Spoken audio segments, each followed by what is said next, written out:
them in. So I'll then hand over to Geoffrey and Jake from MHCLG to give a short update on the planned reforms in relation to business rates retention and looking also at the business rates reset. So it's over to you, Geoffrey and Jake.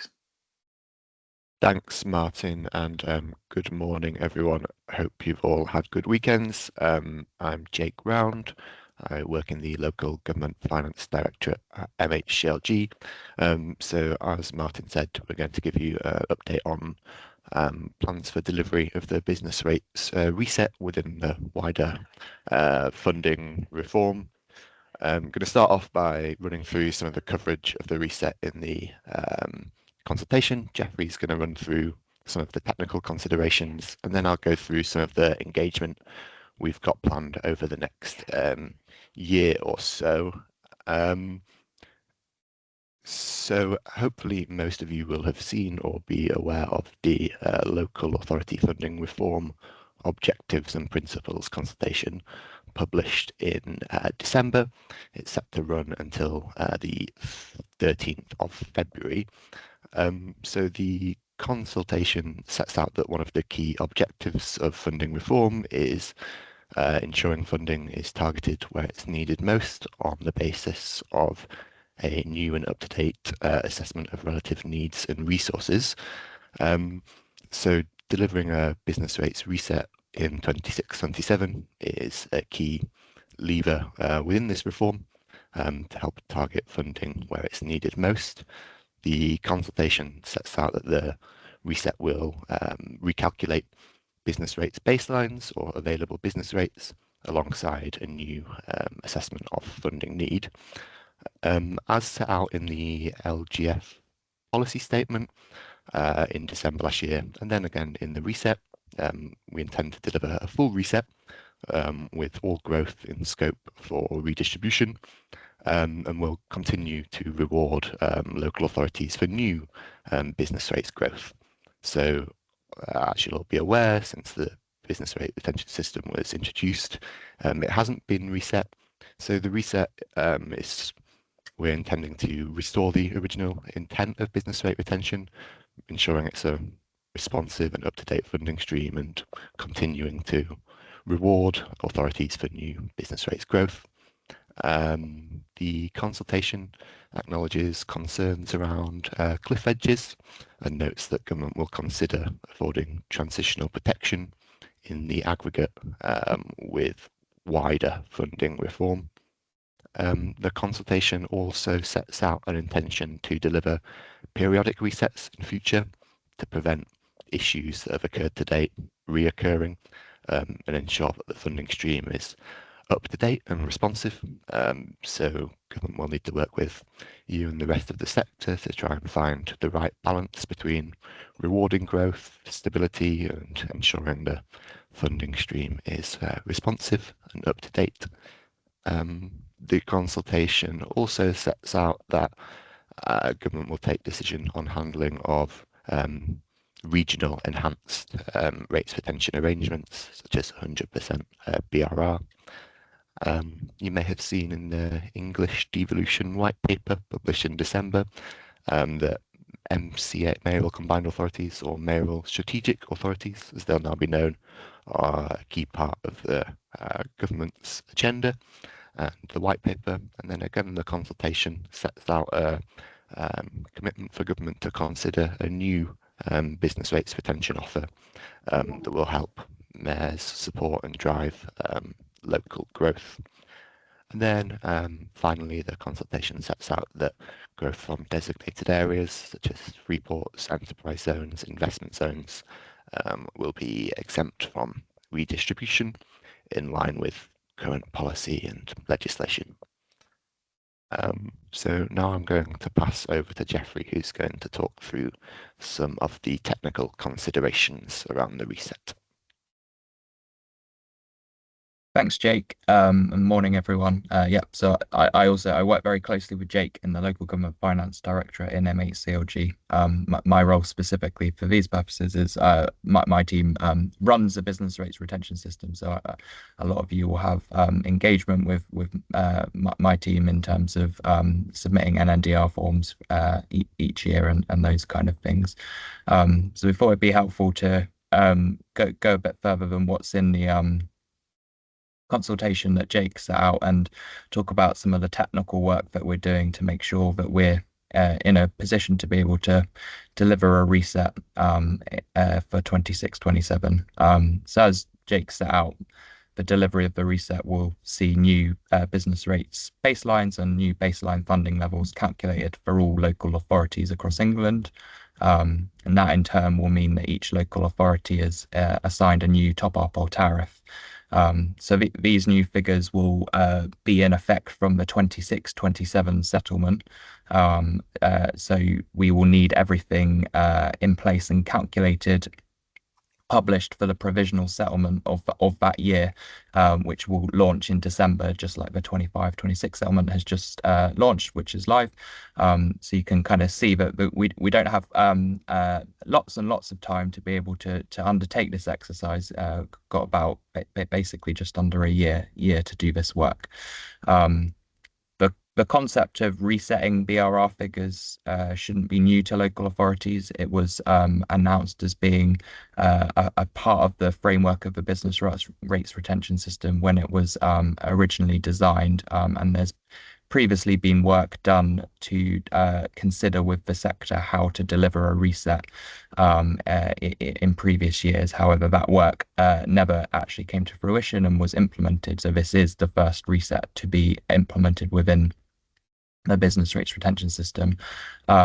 There are a lot of parallels in how we approach a reset to how the system was set up back in 13-14, and like I say, there's some publicly available work in terms of what considerations we worked through previously with the sector to figure out how we would actually enact a reset.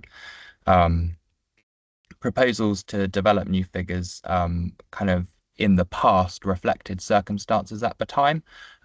So specifically, the tax the business rates as a tax was a relatively stable system, and we were able to consider how to deliver a reset under those circumstances, setting business rates retention figures, but translated the tax into a system that partly funded local government. When we look forward to 2026, one of the initial things we've taken away and have been thinking a lot about is that we don't think we can assume the same circumstances and environment to be the case. Namely, the tax policy is not as static and as stable as it once was. There are a lot of changes coming down the line in terms of business rates as a tax, which we think we need to take into account when we're delivering the reset in 2026. Specifically, there are two tax policy factors which will coincide with delivering the reset in 2026. They'll make significant changes to how the tax system looks for business rates, and then particularly that will have a direct impact on the income that local authorities can expect to collect from business rates from 2026 onwards. That obviously has quite a big impact on the reset, because what we're trying to do in part at the reset is reassess the local business rates that each local authority can expect to collect under the new reset period to set an accurate baseline. So if the tax policy is changing what we think each local authority will collect, we obviously need to rethink how we measure local authorities' business rates baselines accordingly. So the first of the two tax policy changes that is coming down the line is the autumn budget recently announced the government's intention to introduce additional business rates multipliers into the system. So there will be new tax rates applying to different cohorts of businesses from 2026. The government set out intentions to deliver this, and there's legislation going through at the moment to enact this. Specifically, there'd be two lower tax rates for retail, hospitality and leisure properties. And there'd also be a higher tax rate for the most valuable properties above £500,000 fresh rateable value threshold.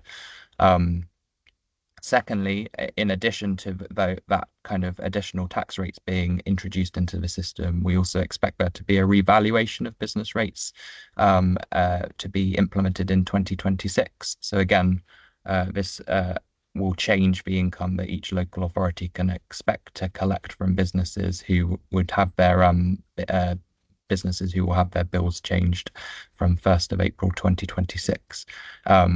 Unlike the tax rate reforms that I just announced, revaluations aren't a new concept, as you'll all be aware, and we've twice kind of integrated the effects of a revaluation into the business rates retention system through a technical adjustment, proxy adjustment, which we have done in 2017 and then in 2023, which effectively changed each local authority's top-up and tariff to, as far as is practicable, kind of wash through the impact that the revaluation would otherwise have on local authorities' income under the business rates retention system.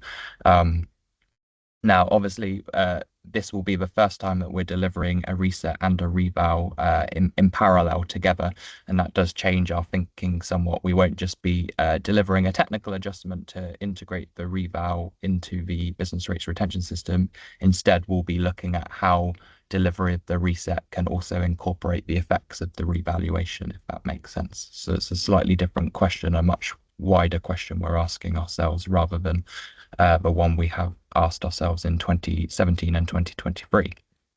So as a result of all of that, which I appreciate it's an awful lot of detail, but hopefully helpful to be highlighting and discussing, we think we'll need to think very carefully about how we approach the technical exercise of resetting and remeasuring local authority business rate baselines. Given that our exam question remains the same here, we need to make sure we have an as accurate a measurement of local authorities' income from business rates at the start of the new reset period. But although the exam question is the same, the circumstances around this are different, as I've highlighted, and there's new considerations we need to take into account. So I mentioned previously that we had in the past been considering how to deliver a reset, and in those times, a lot of the methodology for setting new business rates baselines was underpinned by using local authority NNDR data and kind of projecting that forwards to be a good estimate of future what local authorities could expect to collect from business rates in the new reset period. Because of the tax policy changes that I've just highlighted and mentioned, we think that historic NNDR data will not be as useful to us in being a good predictor of the future, and that's requiring us to go back to the drawing board a bit in thinking about how we deliver a reset and consider whether there's other data sources that we can use in order to best estimate how an accurate measurement of local authorities' income from 1st of April 2026. So there's clearly a lot to be thinking about, and it isn't a case of just taking a previous methodology off the shelf, dusting it off and implementing it. We're going to have to revisit some of that and potentially come up with new approaches to get around any kind of challenges and hurdles that we identify. In order to give ourselves the best chance of delivering the reset safely, we've put in place a specific project of work, which Jake and I are working on across teams, and that work is underpinned by a lot of engagement with local government to ensure that we can safely and accurately deliver the reset. So we're really keen to make sure that we have good scrutiny from local government on the technical proposals that we're implementing to make sure that it is as robust a methodology as possible that we put into practice. So to do this, we've just stood up our implementation working group that a lot of you may well be familiar with. So this is a technical forum comprised of sector representatives, a lot of whom will probably be on this call this morning, I assume. And we will be looking to this group to offer scrutiny and challenge on some of the technical proposals that we develop, particularly where we think we need to think about delivering the reset in a slightly different way, given that the tax policy changes coming down the line. There'll also be a wider technical consultation in the spring, which will cover the proposals for the reset in more detail. We will launch that consultation once we've held some of the working group conversations to test the technical feasibility of the proposals that we think we might put into practice. Crucially, we haven't advised ministers yet on the actual policy approach to delivering the reset. We will do that once we've held our technical implementation working group conversations, as we very much see those conversations as helping shape our advice to ministers to make sure that we get a well-rounded kind of set of proposals to ministers that are workable and implementable, and the technical kind of scrutiny that we get from our implementation working group is really valuable in helping strengthen our advice to ministers on how to deliver that. Like I say, once we've been able to advise ministers, we'll put in place a wider consultation for the wider sector to engage with. And I think Jake's going to speak a bit about that in terms of a bit more of a forward look. So I won't say too much more on that. But it'll be a good opportunity for local government to input their views into how we plan to deliver the reset. And the final thing I was going to mention before I stop, because I'm conscious of time, as well as actually the process of setting up the reset and making sure that the new reset period can be kicked off from the 1st of April 2026. There are other considerations related to how we expect to run the business rates retention system in the new reset period that we'll need to think about very carefully. So a couple of practical examples of what I mean by that are we'll need to think about how we plan to index top-up and tariff figures in the new reset period, given that we'll have new tax rates in play compared to the two tax rates that we are all used to in the current system. And we'll also need to reconsider things like what data we collect from local authorities to be able to run the system through the NNDR 1 and 3 forms that are sent out to you each year to complete and send back.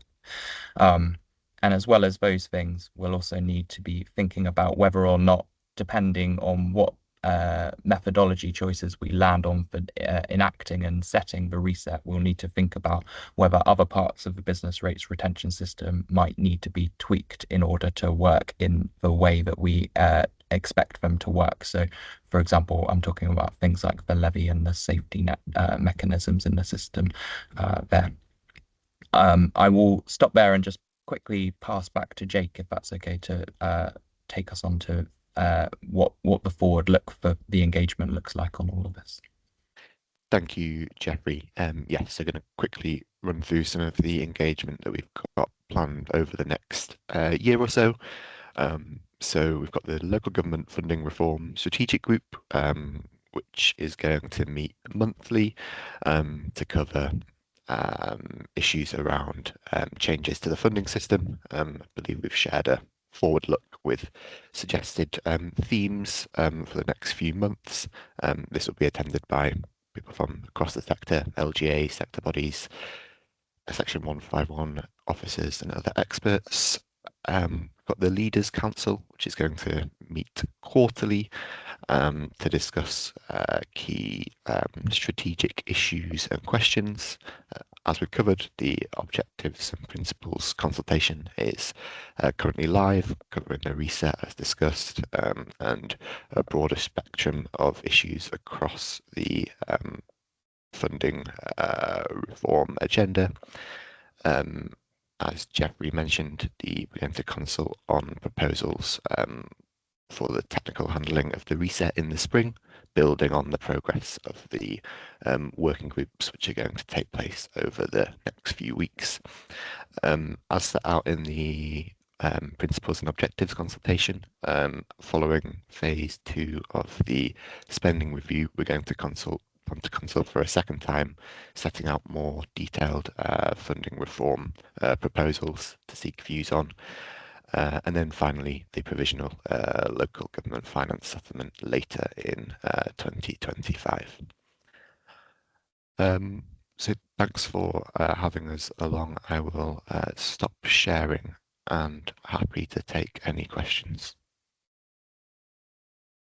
Yes, thank you very much. So I'll open up the floor to any general questions that people have. I mean, clearly we accept we're very much at the initial stage of this process. There are a number of issues to consider, as I think the presentations have highlighted around, you know, how you exactly establish baselines, particularly when you're delivering at the same time significant business rates reforms and a revaluation, and also how it, you know, works collectively with the wider reforms in terms of need and distribution and the damping arrangement. So anyone want to raise their hands to ask any specific questions? I accept, obviously, there's a lot of issues to consider, so it's early days, but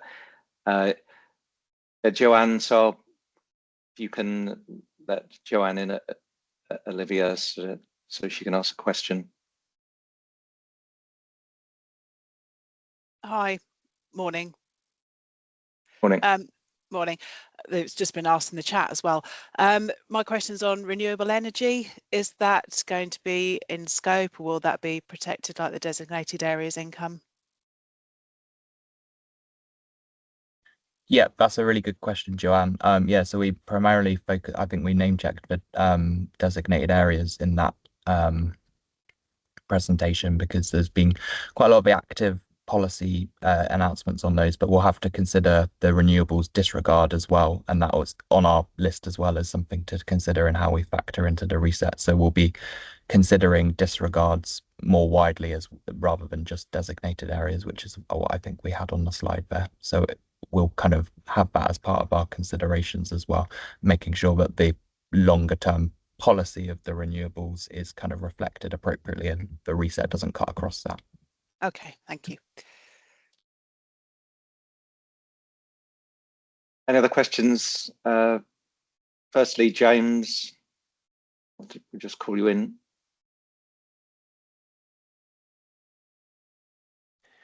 Jeffrey, I think you mentioned about the safety net as well as all the difficulties with the baseline. In Hartlepool, we've got a power station that's about 40% of our rates, and it's due to close the year after the baseline's reset. So is there any thoughts around changing the safety net mechanism or taking into account known closures when you do set the baseline? Thanks, James. Yeah, helpful question and something I've spoken to you about previously as well, isn't it? Yeah, that's a good question. There isn't at the moment any kind of specific work looking at changing how the safety net works specifically, but I think you flag a good question which we'll take into account in our work as to how you accurately measure what local authorities' income is across the new reset period. So I might pick up with you separately to get a bit more detail on that so that we can factor things like that into the work that we're doing where possible. I should also say, to balance, the reset can't be a perfect exercise in all cases, and we know from how the reset how the system was set up initially that you have to take quite an imperfect measurement at times using the data you got, but we are keen to make sure that we give everything a good set of consideration. So I'll pick up with you on that one. Thanks, James. Okay, thank you. And then next, Caroline. My question is around, obviously, we're in a pool for business rate retention, whether you'd be considering the impact of the loss of funding that's been growing over the years since obviously the reset hasn't taken place, and how that will be factored into budget, because obviously that has a real impact on council budgets in the pool. So it's just to know whether that's been taken into consideration. Yeah, thanks, Carolyn. So in the consultation that Jake mentioned that's currently live, there is a section on transition from the current kind of local government funding system that you all know, and to the reformed one that's being proposed. I don't think there's any detail specifically on whether or not pools will be specifically taken into account, but we will have a piece of work to do ourselves on what we specifically factor in when measuring business rates, and pooling will be part of that as a consideration. So no decisions have been taken yet on that, but there is a wider consideration which we need to work through on how to transition people in the round, given that we're going to be managing people's overall position rather than trying to transition within the business rates retention system. Thank you. And I thought also, Lucinda, you had your hand up, but I wasn't sure you withdrew it, so I wasn't sure if you still wanted to ask a question or not.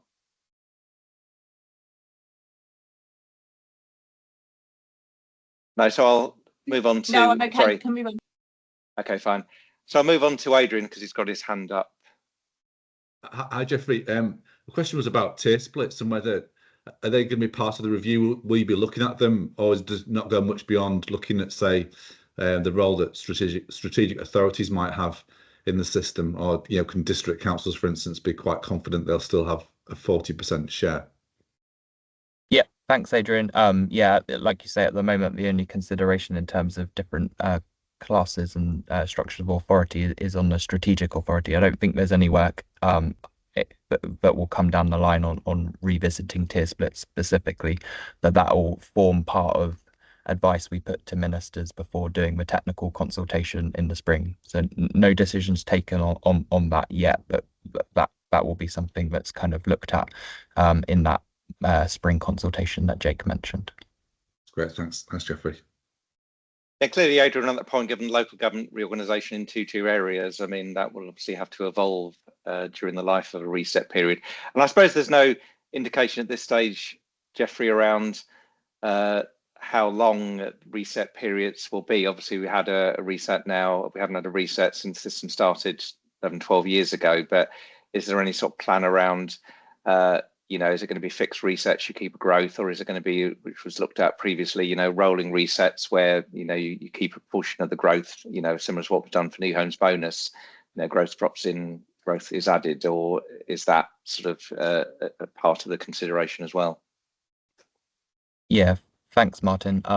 So as Jake mentioned, there's a section in the consultation that's live at the moment on looking forward to developing a proposal around periodic resets, so being a bit clearer on when we can expect the system to be reset next as well. We haven't looked into what that might look like in terms of a type of a reset, or indeed how quickly that will come down the line, but the latter of that at the very least is something we're kind of actively consulting on through this consultation on what the sector thinks a reasonable reset period might look like. And I imagine once we've settled on a discussion there, we might also turn to the question of what that reset might look like. Sorry, Jeffrey, reset, like Jake said, but oh, did I drop off? Yeah, you did for a second, but you're back now, so that's fine. So. Okay. Okay, thanks very much. So any final questions before we move on to the next presentation? I mean, clearly there are a number of issues to consider, and there's initial opportunity with the local government finance settlement consultation to highlight issues closed on Wednesday, and then the overarching consultation on the wider funding reforms on the 12th of February, which Jeffrey and Jake have highlighted, and implementation working group first meeting is tomorrow, so that will start considering some of the technical issues that will feed into the consultation, which we'll publish later in the spring. But there are a number of challenges, but obviously welcome the fact there'll be widespread engagement with the sector and treasury societies and revenues and finance officers as well in terms of some of the technical challenges, because we do appreciate you've been given quite a challenging task to deliver all of this alongside a review of needs and distribution in the one financial year with revaluation. So there's a lot of work to do. So obviously keen to work with you to make sure this new system is an overall successful local government and works and is implemented effectively. Okay, so thank you very much, Jake and Jeffrey. So obviously we'll have a chance for a more wider Q&A catch up around sort of 11:40 in the final session. But thanks again, Jake and Jeffrey, for your time, and obviously look forward to working with you over the next few months. So I'll hand over to Adrian Jenkins for the next presentation from Pixel, covering sort of funding reforms and the immediate issues around 25-26 as well. Okay, that's great. Thanks, thanks, Martin. I've just shared my slides, so you should be able to see those now. So this next session, we're going to look at the settlement in a bit more detail, but also try and look forward to what the settlement might tell us about the funding reforms that are coming down the line for 2026-27. Obviously, it's a new government, so we've never seen this government actually do a settlement. So some of the things that we would have taken as understanding and assumptions for the settlements are going to be different in the future. And also, it kind of comes alongside a lot of other changes. I mean, Geoffrey's just outlined some of those on the business rate side, but lots of things are going to be under development over the next 12 months and being implemented and affecting local government funding over the next 2 or even 3 years. So there's the settlement itself, the first one, as I said, that we've seen from this new government. Consultation period ends on Wednesday. Then there's the wider funding reform consultation, which was launched alongside the settlement and which finishes on the 12th of February. Alongside that, for some parts of the country, will be even more important, local government reorganisation and a move towards unitary structures in most of the two-tier areas in England. So that's, I know, consuming a lot of attention and interest from those two-tier parts of the country. And then, as Geoffrey's mentioned about the BR reset and changes in business rate policy, but also New Homes Bonus as well early in this year at some point. So lots of things happening, lots of change, and lots of interacting change as well, things that will affect each other. And of course, alongside that, we've also got the spending review, I think in June or early July, which will set the overall quantum of funding available. And I think for some of these changes as well, we won't see the detailed proposals around, say, the numbers around funding reform until the spending review itself has been published. Officials and ministers want to know how much money is available before committing to what exactly is going to happen. So we'll be looking for what these tell us about future distribution of funding. And I think more broadly as well, thinking about what that means for financial sustainability. In the end, there are going to be some really big changes in funding distribution. They were kind of, I think, flagged up quite clearly in the settlement, but also with the changes in the business rate baseline reset for district councils, that's going to be huge. So what does that mean for financial sustainability? Can councils cope with these changes, especially those who are losing out from the reforms? And what does that mean in terms of councils staying on their feet? So just starting off by looking at the spending, looking at the settlement and what's going on with core spending power. 6% average increase in core spending power in 25-26. Additional funding announced in the spending review in the settlement itself. 3.5% real terms increase in core spending power. And I think what this chart shows is that our settlements over recent years have been relatively good. I don't mean to say that it's funded all the spending pressures that we've got in the sector, but what I do mean by that is that in cash terms, it's a lot higher than we received before 2020. In most of those years, if not probably each one of them, there's been a real terms increase in core spending power. And I think our sector's had better settlements than other parts of the public sector, which was in sharp contrast with what happened before 2020. So it continues that relatively good run of settlements that we've had in the last sort of 5 or 6 years. Can we expect that to continue from 26, 27 and beyond? We don't know. My guess is that our future settlements won't be that different from 25, 26. Clearly, adult social care and children's social care, probably things like general fund housing as well, are really important priorities for this government. And I can't see the sector as a whole having poor settlements in the way that we did prior to 2020. But one of the problems will be, this is one of the interactions, that lower core spending power increases, a poor settlement, say from the spending review, will, I think, limit the scope for funding reform, limit the way that changes can be made and the amount of funding that's available for damping. It's much easier to make changes in distribution when there are bigger increases in resources. Just brought a few slides from Dan over at LG Improve, looking at the change in core spending power in the settlement. Really clear about what's going on at class level. Metropolitan authorities, for the first time in quite a while, having the best increases in core spending power, average of 8.37 compared to the 6% average. At the other end of the scale, district councils having a really poor settlement, Many district councils at the funding floor, which has been reduced in terms of its generosity. So a really poor settlement for district councils. Fire authorities doing slightly better, but that's really about council tax rather than grant.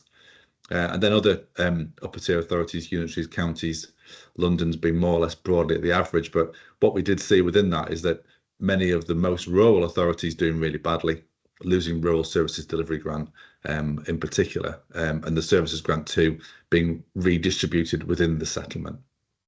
So you can really see the intentions there of ministers, what they prioritise, the types of authorities they think are most important. You see this particularly in terms of the actual government funded element of core spending power, the grant element, including SFA. You can see there, grants for metropolitan authorities increasing by more than 10%, for districts reducing by more than 5%. And also you can see there for fire authorities too, grants for those authorities are falling. So a real switch in terms of the way that the government funded part of core spending power is changing.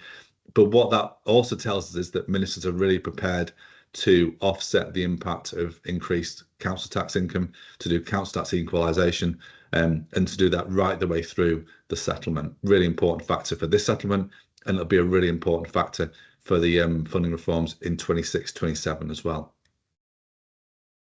Distribution on a regional basis, similar sort of thing going on here. You can see those authorities on the left-hand side in the northeast, Yorkshire and Humber, northwest, and also West Midlands, getting above average increases. Many of the authorities in those regions are metropolitan authorities, so that explains why those authorities are doing better than the average. On the right-hand side there, London doing the least well for various reasons. I don't know whether that does suggest that London authorities will do less well in the funding reforms. I'm not entirely sure whether that does mean that, or whether there are some specific factors that affect London that mean it's had the lowest average increase in core spending power. My chart here looking at the change in core spending power for each authority.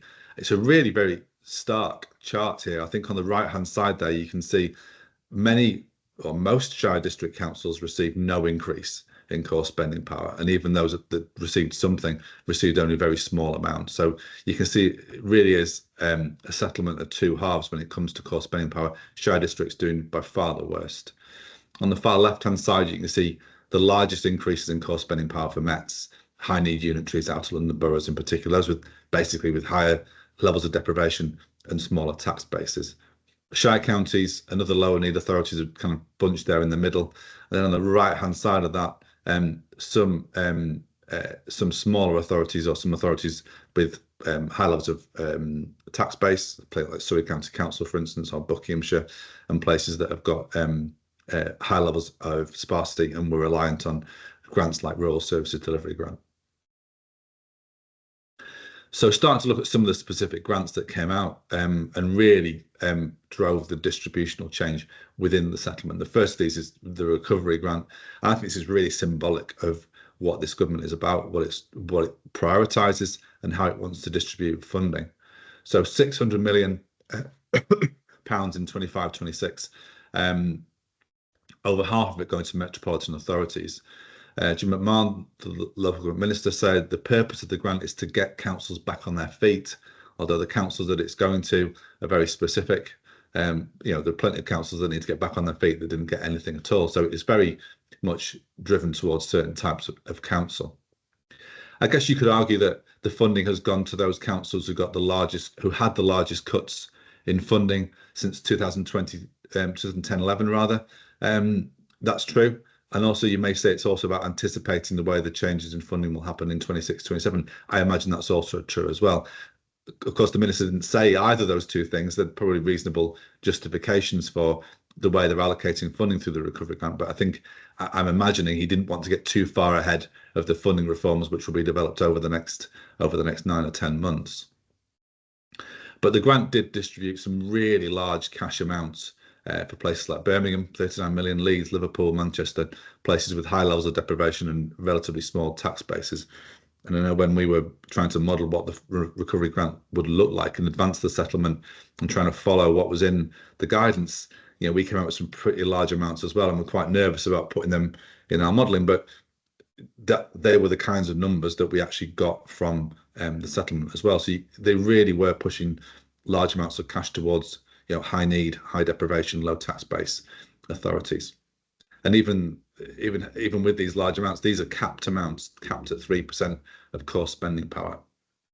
The one thing that I think surprised us the most about the distribution was that shire districts got a surprisingly large allocation, 26 million, compared to shire counties, you know, under 5 million. So there was a movement in two-tier areas between shire districts and towards shire districts away from counties compared to what we expected. Shire districts generally did pretty poorly from this grant, so it's not a huge issue. And for districts, most of the allocations they got were absorbed by the funding floor.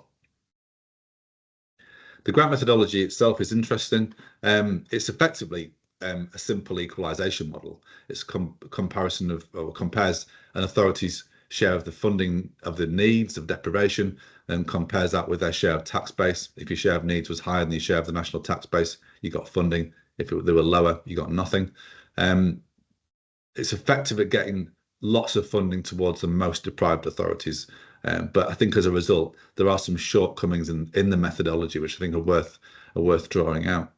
First of all, the use of index of multiple deprivation, IMD. It measures deprivation, not spending needs, not spending pressures. There are other cost drivers. The SFA is a way of measuring a wider range of cost drivers. The weighting within they're put together for a different purpose, but nevertheless, you know, it's a rigorous index of need, of deprivation. It measures a slice of that deprivation and need, and I think it's reasonable to use it in a funding formula. And potentially, this is the kind of index that we might see used more in 26-27 as part of the funding reforms. There were two arbitrary cut-offs. No authority got funding if their share of tax base is higher than their share of needs. Those authorities still have funding pressures. Speak to some authorities who are just below that threshold, who've got nothing, and look at their neighbours who've got quite significant amounts. You know, it feels a bit unfair having that kind of cliff edge, but that's the way the grant was allocated.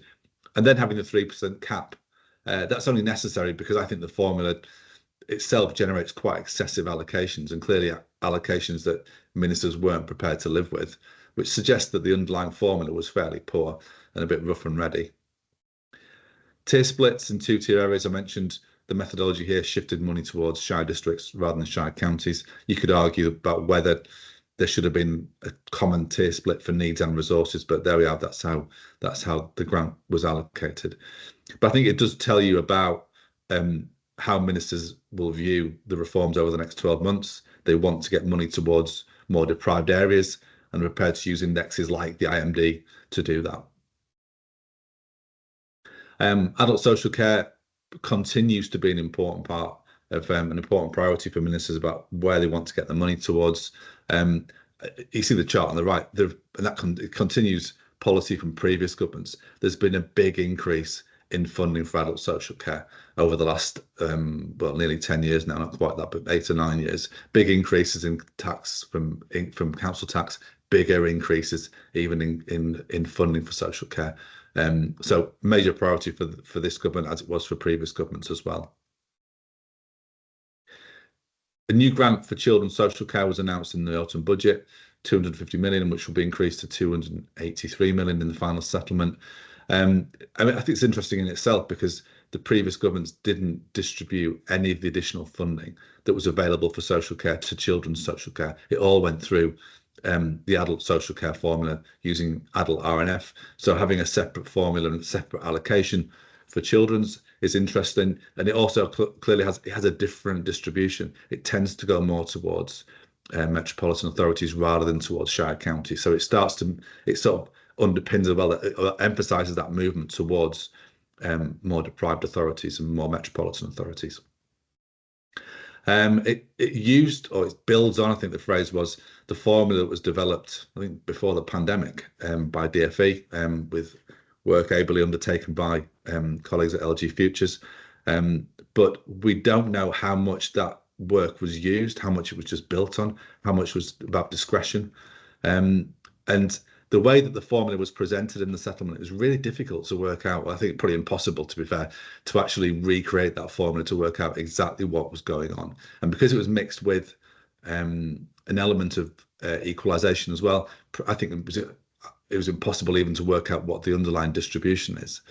What we've done is we've taken the previous children's social care formula and combine that with the £75 million of equalisation that's in the system to calculate what we think the distribution of the £250 million would have been had they used the old children's RNF. And it comes up with some very surprising, and I think I probably brand them speculative results, but it does look like there's a big movement in funding away from London.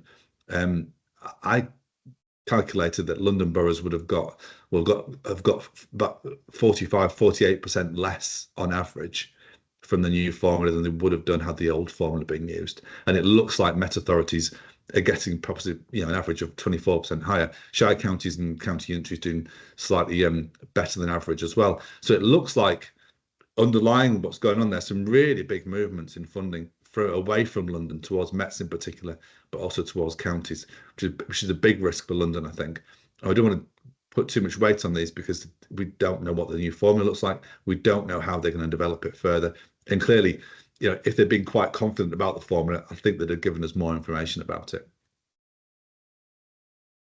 Council tax equalisation is a really strong theme right the way through the settlement, and it's going to be a really big theme in the funding reforms as well.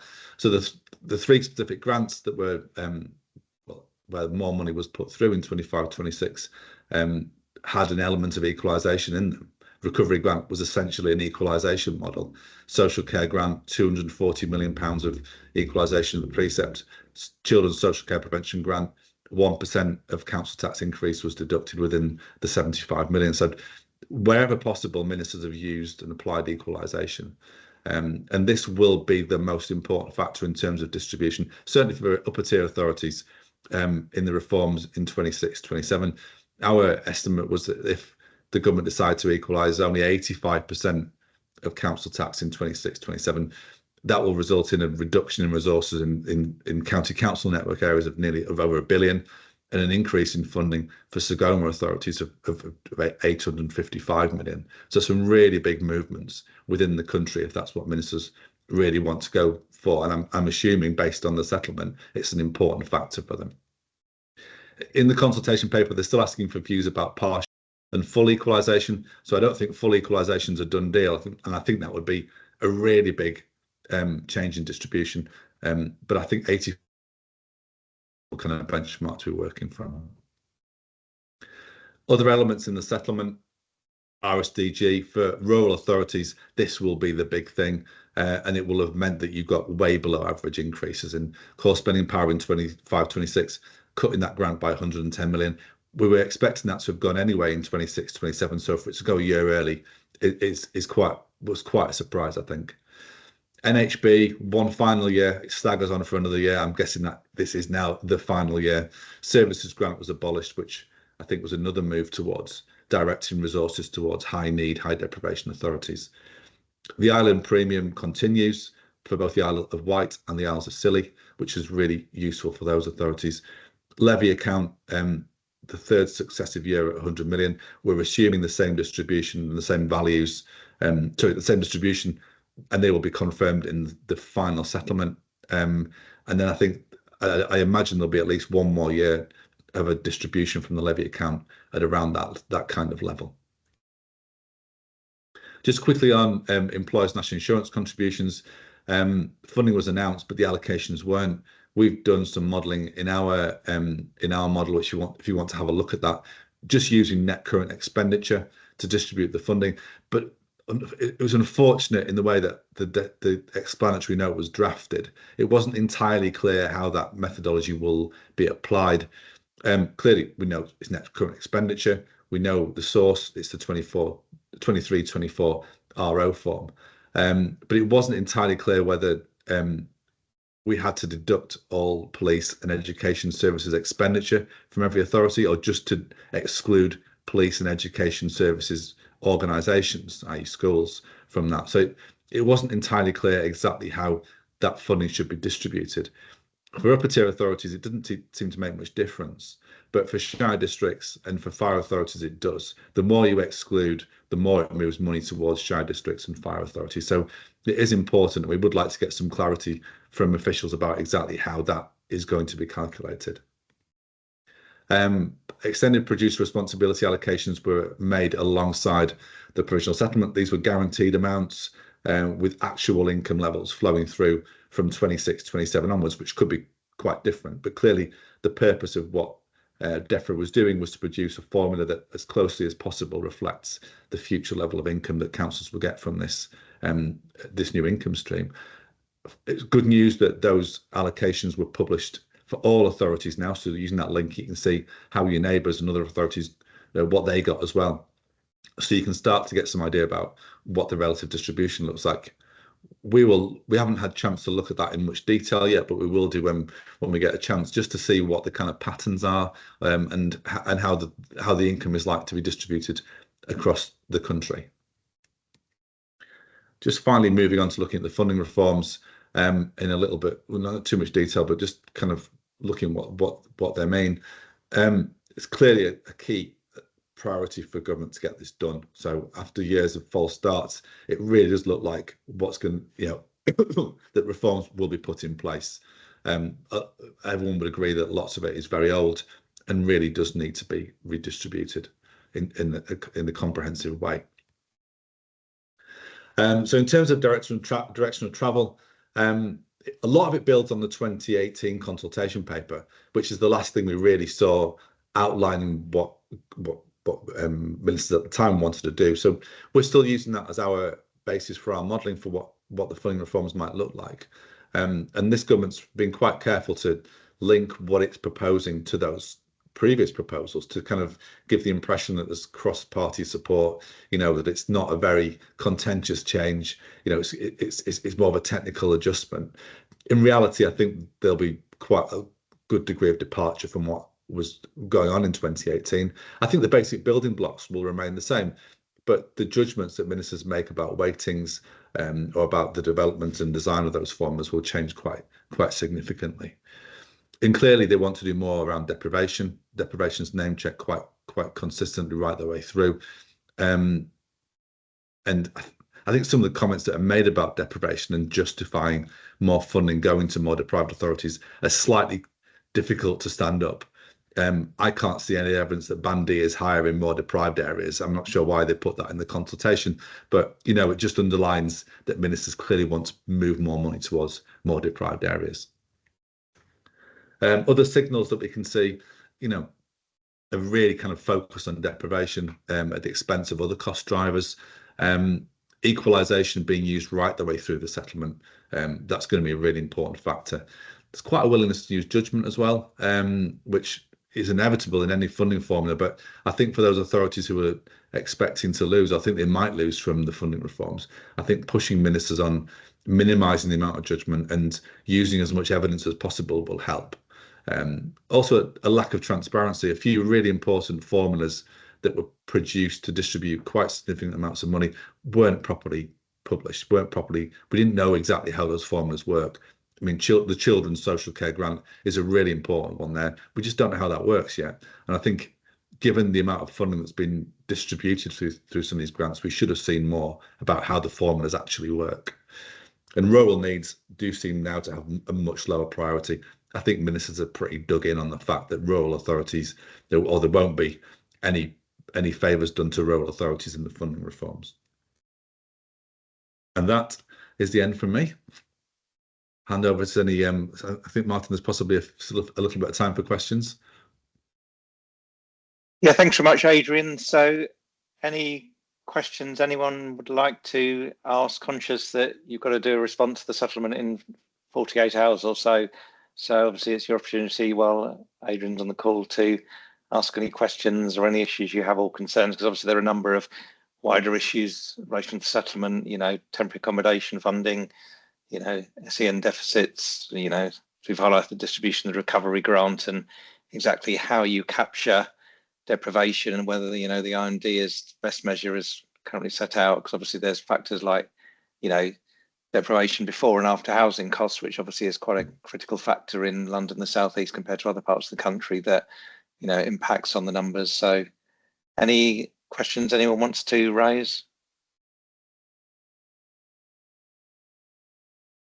Yeah, I think probably, Adrian, I just thought I'd chip in with a couple of questions. Obviously, Geoffrey and highlighting his presentation around, you know, reforms to business rates retention, but I suppose it's really how this will all be damped, because you could have a situation where authority gains from a reset because they're in safety net but loses out from the fair funding reforms, and how this likely to be pulled together and exactly how they might do the damping. I'm assuming it will have to be on core spending power rather than looking at each component separately, but then how you then manage that if it looks like, you know, as we followed with Hartlepool, it loses a power station, it's automatically in safety net. You know, how you actually ensure that, you know, the baselines are accurate if they have to do some sort of top-down approach, because all the data from NNDR returns won't be meaningful given the funding reforms and revaluation, etc. So, and the changes to reliefs as well. Yeah, I thought it was really welcome in the consultation paper on the funding reforms that saying that the effects of the baseline reset will be included within the transitional support. I think that's really important. I think for many shire districts in particular, the most important issue for them will be around the baseline reset, even more than the changes in SFA and changes in grant and core spending power. That for many districts, that's the thing that will have the biggest impact on the funding that they'll get in the future. So that is included within transitional support. I think it in itself is probably the most important thing that was announced, to be honest, Martin. I mean, I think there are different ways of doing the damping. I assume there'll be one damping system rather than each element done separately. I know when Stuart Hogan was in the department, you know, that was his clear guidance to us that it would be one deprivation, one damping system rather than multiple. Now that makes it easier to handle, I think. But the level of support, I think, is going to be crucial. The example in the consultation paper kind of indicated it was 3 years. I'm assuming that was an example and you know, to show how it might work, rather than saying this is policy and it's going to happen within 3 years. I think 3 years will be way too quick. I know in our modelling, you know, we're looking at, say, a 5% floor for transitional support, just as an example of how it might work. But for many authorities, that's going to take 4, 5, even 6 years to work through. So I think it needs to be fairly generous to those authorities who are losing, just to make sure that, you know, those councils can continue and have financial sustainability. Yeah, and I think as well, if it uses potentially core spending power, obviously there may be mitigating effects from assumed council tax increases as well, in terms of how they measure all of that. But I think it's going to be a challenge, because obviously ministers could take the view, well, you've been knowing a reset's coming since 2019-20, so you should have been planning for it. So we'll have to see exactly how ministers respond to that and how quickly they intend to accelerate towards the new system. And obviously you've discussed previously, you know, how frequently the system will be reset moving forward. And, you know, obviously, you know, issues that are thrown up by, you know, the children's distribution grant, you know, that's been used in the 25-26 settlement, you know, that is based on old population, other data. So if they update for, you know, current population data and you know, census impacts, you know, that could change the distribution as well. So there are obviously so many moving parts, I think, to this particular set of funding reforms that's going to make it quite challenging to deliver and make it work. So whether they'll have to have a review of it after the first year to see how it's sort of worked and reflect on the damping arrangements, we'll have to wait and see. Yeah, one interesting interaction, just finally, Martin, is between the funding reforms and the baseline reset and reorganisation. You know, councils in those two-tier areas are being pushed to do business cases for, you know, to create unitaries. You know, many of them in the southeast of England, Essex, Kent, Surrey, etc. You know, if those councils then lose a lot of money in the funding reforms, you know, to what degree does that undermine the business cases for reorganisation as well? You know, so I think there's some quite interesting interactions that aren't immediately apparent. Yeah, I think that's quite an interesting point, because obviously, you know, has been highlighted previously, a number of pools. So we have, for example, pool involved with a couple of London boroughs with an Essex unitary. So how does that work within the arrangements? But it's likely that, you know, existing pools will probably collapse because they're driven by, you know, existing growth and levy savings. So that's obviously disappointing, but I suppose that's inevitable whenever you have a reset, that the majority of pooling arrangements will potentially discontinue or have to be reviewed. So authorities won't necessarily have the certainty to move forward to proceed with them from 26, 27, but we'll have to wait and see. Yeah. Actually, one final thing. Actually, another question to Jeffrey was about earlier was about whether about pools, but also I guess it's whether damping, for instance, would include things like the effect of pools or even the effect of pilots. Because big changes there for some councils with the loss of income from pilots. I won't put Jeffrey on the spot now, but there's lots of things in the system now that it's quite a complicated system. So moving to a new one, you had lots of effects on different authorities that aren't always easy to spot. Okay, thank you very much, Adrian. So not sure if you're able to hang around for the Q&A later, but obviously we'd be happy to feedback any questions you have to Adrian after the event.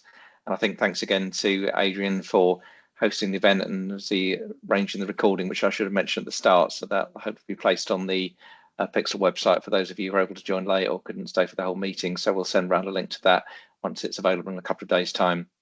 So I'll now hand over to LG Futures colleagues. So I think Lee Geraghty should be presenting and Caroline Newman supporting him in terms of questions or any issues that people want to raise after the presentation. So if I hand over to LG Futures colleagues, and they'll be presenting for the next 25 minutes or so, and then we'll have a short break. Okay, over to you, Lee. Thank you, Martin, and good morning, everybody. I hope my slides stand up in the sense that we've covered a few of the issues already, but I tried to base today's session really on the questions that we're getting over the past week. So business rate appeals on the NNDR1 form and the reset and transitional arrangements around it. You're right, we've had the reset in our models for a good 6 years now, and they've been there, but people have largely just saw the figures and saw the changes and ignored them, or but the announcement that there's going to be a hard reset in 6.7 has certainly focused the mind. And if a day goes by without me getting a question, I'm surprised on the reset. So just quickly on appeals, and apologies for those that would have been on our webinars last week. I am going to use some of the same slides just because I think it's really important to emphasize the connection I think there needs to be in terms of your 2023 list and part 3 and part 4 of the NNDR1, because it's not the connection we always see, unfortunately. In terms of where we are on appeals first then, so the 2010 list is nearly finished. As we know, there was only 30 million left in provision at the NNDR3 form last year, and the 2017 list obviously should be closed. So what we have outstanding now, the 1.7 billion on the same form, should obviously just be sort of used and applied as appeals come through. And then we have the 2023 list, which is obviously a live list with appeals being settled and provisions being used and added to. So today we're just going to look at those provision amounts, briefly look at the entries on the NNDR1, and just as a reminder to those that use our hub of the information they can use before we say we move on to the reset. So 2 years ago was the first year of the 23 list, and just for the 23 provision, authorities put aside just under £1 billion, which represented 3.5% of net rates payable plus funded reliefs, which is the measure we use to compare appeals provision. And this time last year, another 986 million was put aside, which again represented just 3.3% of net rates payable this time. So very similar amounts, suggesting same methodology was used, albeit obviously there could have been a significant variation at a local level. In terms of our first year of actuals on the 23 list, well, 789, we obviously don't know what was settled against the list because that would have been in-year income, but 789 was put aside for future years' appeals losses on the 23 list. So that represented 3% of net rates payable plus funded reliefs. And if we look at the distribution, the average across England was 3%. There was a higher amount set aside in the East region, and that was largely driven by the large provisions needed in the Hertfordshire area because of their large RV increases and their view of the increased risk. At the other end of the spectrum, we had 1.9% set aside in Yorkshire and the Humber. But obviously what we need to remember is there's going to be significant variation within those areas in terms of individual authorities. Moving on to the accounting entries. So part 4 of the NNDR1 is traditionally the one that sees probably the most errors, we think. Just on the 2017 list, but the same would apply for those with small amounts on the 10 list. You have your provision that you've got from your closing balance on the NNDR3. You're going to have appeals settled against that, and that's going to leave you a provision left, and you need to form a judgment then as to how does that provision that you've got left compare with the appeals that you still have outstanding. And that would be obviously, your judgment on those might be through your rating agent or local methodology. So the 2 entries you're going to make, you're going to use line 5 to apply your appeals provision to pay for the cost of those you've had settled. And then line 6, you need to make an adjustment. Do we need to add to the provision because we feel that we've not got enough set aside for those outstanding? And that would be the negative entry. Or can we release provision because we've got too much in provision compared to the risks we have at the moment on the 17 list, and therefore you can enter a positive amount for line 6. So the 17 list is like simple entries on part 4. We move on to the 23 list. I'm going to start in part 3 and line 3, which to me is sort of the logical place to work out how much you think you're going to need in year and also historically for legacy payments. So if we think about part 3, line 3 of the appeal of the form, that is how much you feel you're going to lose in future years or in year for successful appeals on the 25-26 income. So you're going to enter that as a negative in part 3, line 3. But I think what that also does, if we ignore inflation and the potential for items coming on the list after the start, if the amount you feel you're going to lose in 5-6, you're also going to lose similar amounts in the 3-4 income and the 4-5 4-3-4 refund and the 4-5 refund. So for example, if you were to be putting 2 million aside in part 3, line 3, then all things being equal, if you think you're going to pay out 2 million in appeals for 5-6 income, you're going to also pay out another 4 million for the prior 2 years for the legacy of that successful appeal. So for me, I think it gives a really good idea as to how much you need to set aside as a whole for your appeals risk based on that part 3, line 3. So if we think about the entries then, so in terms of appeals paid out in 4-5, well, your in-year element's going to come off gross rates payable. So all you're concerned with in part 4 is the prior year element of any successful appeals. And effectively, you'll release your appeals provision by putting that item in line 5. So you'll apply your provision against the amount that was successful up to obviously the maximum of your provision. So if we think about what we now know then, so we know how much we started with in appeals provision, that was on our NNDR3, and we know how much we've applied in line 5, which sort of gives us a sort of live closing balance of our list. But we know how much we think we need overall, which is twice the entry in part 3, line 3. So it's just purely the difference between those is the entry in line 6. So we need to put an amount aside in line 6. We're not, and using our judgment as to what we think we're going to lose overall and what we've got left in our provision guides us on that. So just as a sort of numerical example, if this particular authority had in its NNDR3 2.5 million set aside for appeals risk at the end of 3-4, and it's paid out 0.8 of that in successful appeals during the year, it's obviously only got 1.7 left. In part 3, line 3, it had a judgment of 2 million it's going to lose in year for 5-6. So the legacy of that would be a further 4 million in prior year. So it needs 4 million, it's only got 1.7. So the entry as a negative in part 4, line 6 would be 2.3 million. Yes, it's a simplistic approach, but I think some level of connection between those two, part 3 and part 4, will give you sort of a more realistic provision overall, which obviously you want, because when it comes to year end in NNDR3, you want the lower volatility or variation you're going to have between NNDR1 and 3, the smaller those deficits or surpluses will be. And obviously the important point there is that you're then going to combine your 17 and your 23 list entries for part 5 and 6. They're separate calculations, and you'll combine them for the overall entry on the form.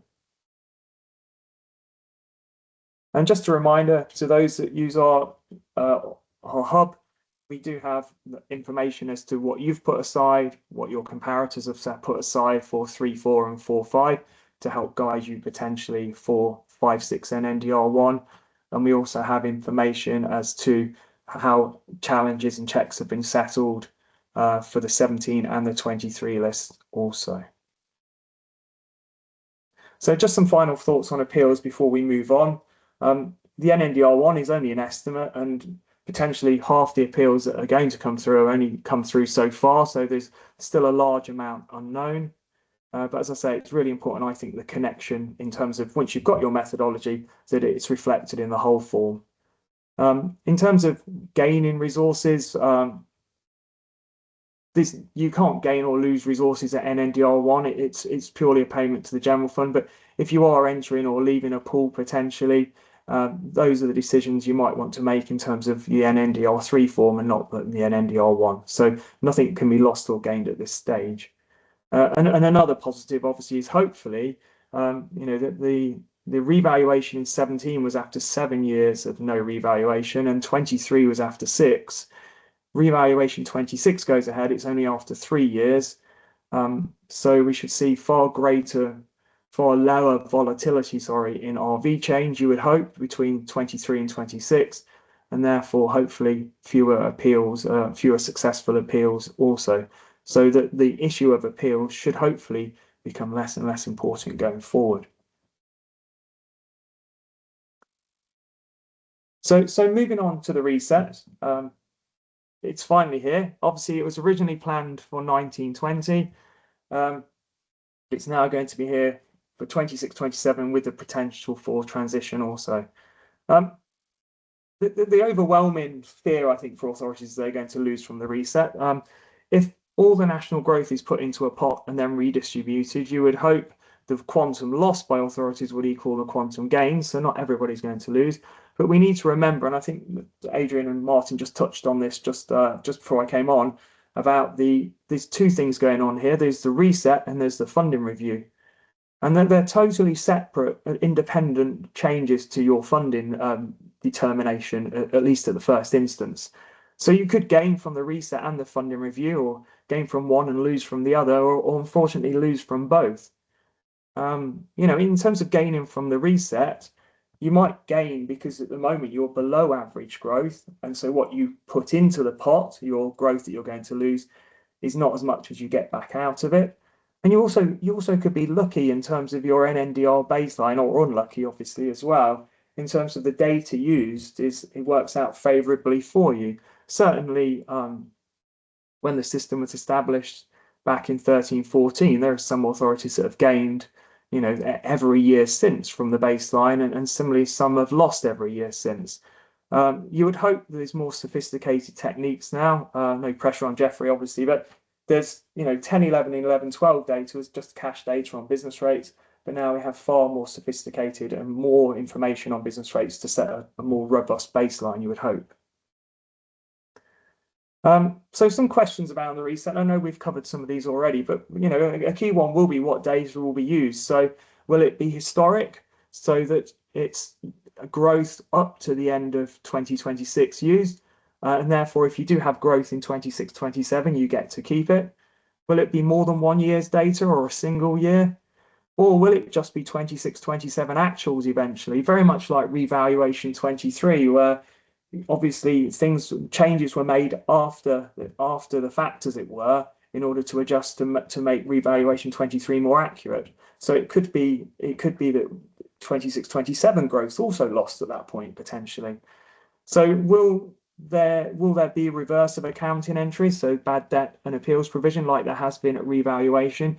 You would certainly think that there would need to be a factor in for those to stop any manipulation.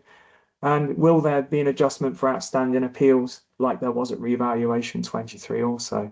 Something we touched upon earlier about how will the areas of extended business rates responsibility percentages, will they be subject to the same methodology? Will they have increased no detriment clauses? Because obviously at the moment they get 100% of their gain potentially, or not.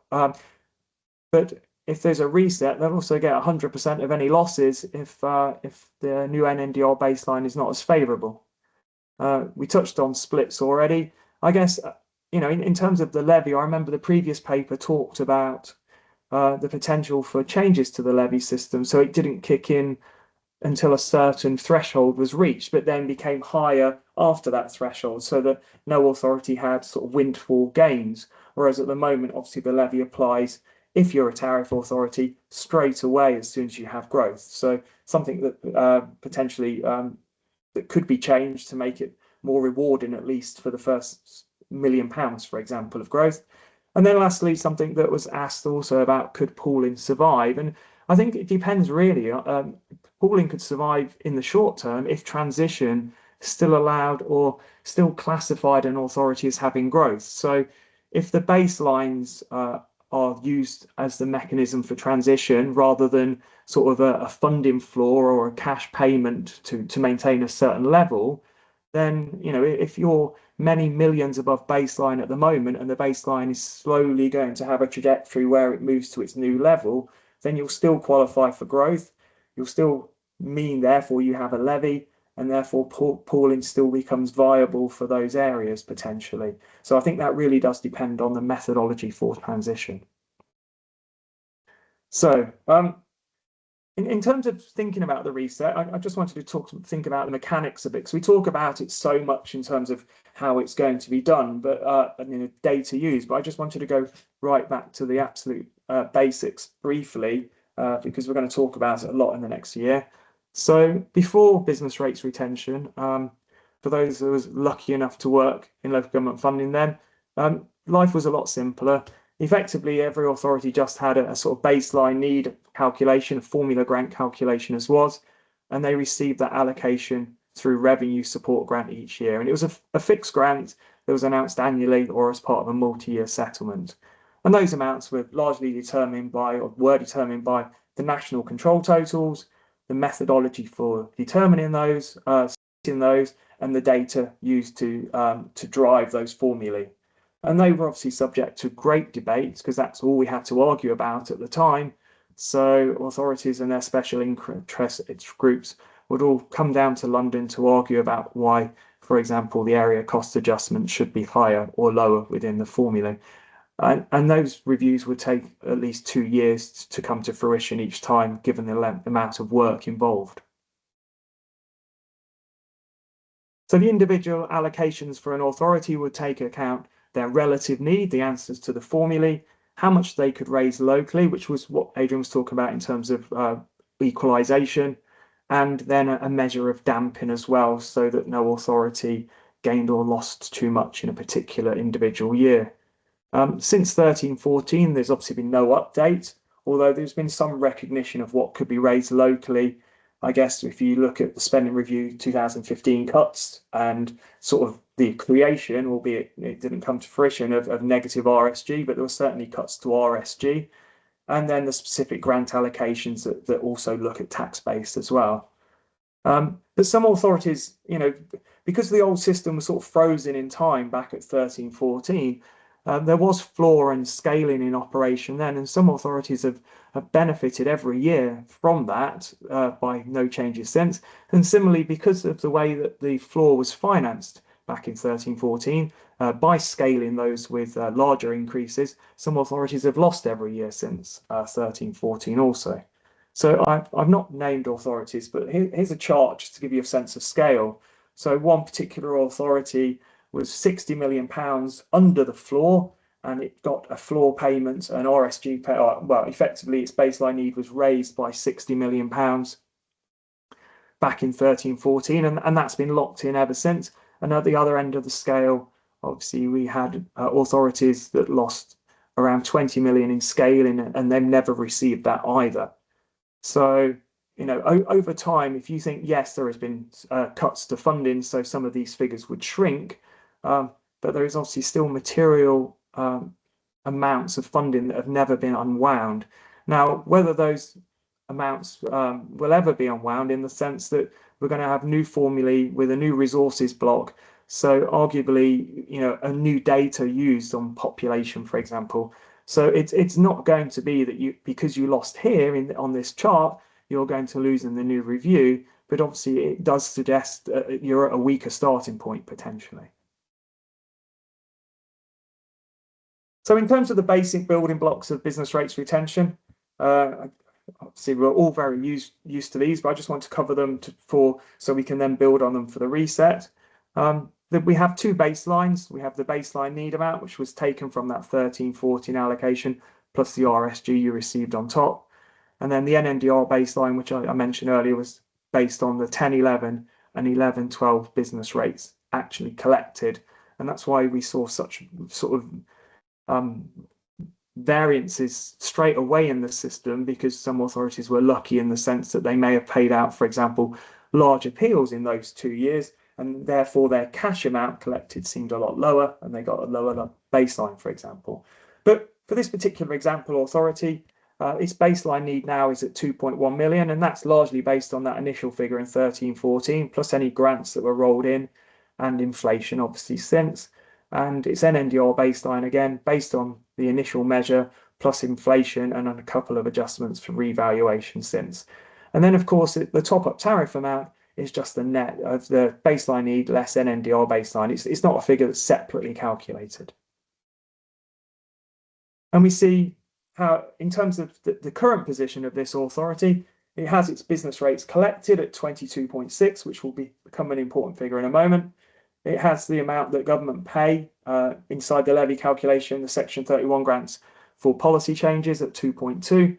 It has that tariff we've just calculated, giving net business rates income of 5.2. It is a tariff authority. It pays a levy at 50%, so it loses 1.5 million of its growth, leaving it with 3.7, plus its multiplier income outside of the levy calculation, and it's in a pool, so it gets to 0.8. So this particular authority forecasts to receive 5.4 million in resources from business rates retention. Based on our modelling, if the reset was to occur and it was a hard reset, this particular authority wouldn't do very well out of the funding review. It had a large amount of negative RSG, so it suggests it has a large tax base, and an update to the resources block wouldn't be helpful for it.